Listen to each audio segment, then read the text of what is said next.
Unfortunately, Ms. Lynch, in the entire course of the hearing, refused to acknowledge a single limit on the President's authority under the Constitution. When I asked her in what ways she would differ from Eric Holder, she said no ways whatsoever. Do you think she would be worse than Eric Holder? Because that's essentially the choice you have now. If you stand in the way of her nomination, then you're left with Eric Holder. Yes, I think she'd be materially worse, and let me tell you why.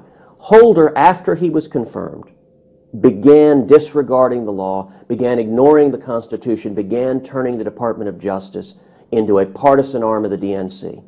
The difference is Ms. Lynch is telling us she's going to do that. She's sitting in the hearing saying, no, I will not uphold any limit on the authority of the President. She's sitting in the hearing saying, yes, I will facilitate and implement President Obama's lawlessness, his refusal to obey federal law or the Constitution. And if the Senate confirms her, we are complicit in it. And then let me tell you, John, Republicans have a majority. We have the ability to defeat this nomination, and there are two ways to do so.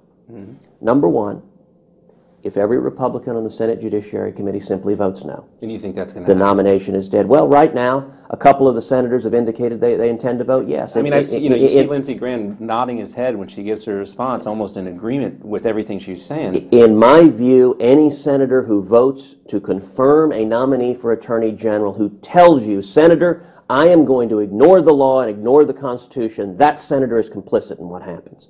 The first thing we ought to do is every Republican on the committee ought to vote no and her nomination be voted down. But secondly, even if the committee votes on her nomination, leadership has the authority simply not to report the nomination to the floor. And if it gets to the floor, she will be confirmed. So the entire question is, does leadership choose to bring it to the floor? If leadership brings it to the floor, the Republican Senate will have put in place an Attorney General who will continue the lawlessness and abuse of power of President Obama. I think that would be a travesty. I think it'd be an abdication of our responsibility. I certainly hope we don't do that. And what has the response been from Leader McConnell's office been on that? I think it would be fair to say less than enthusiasm.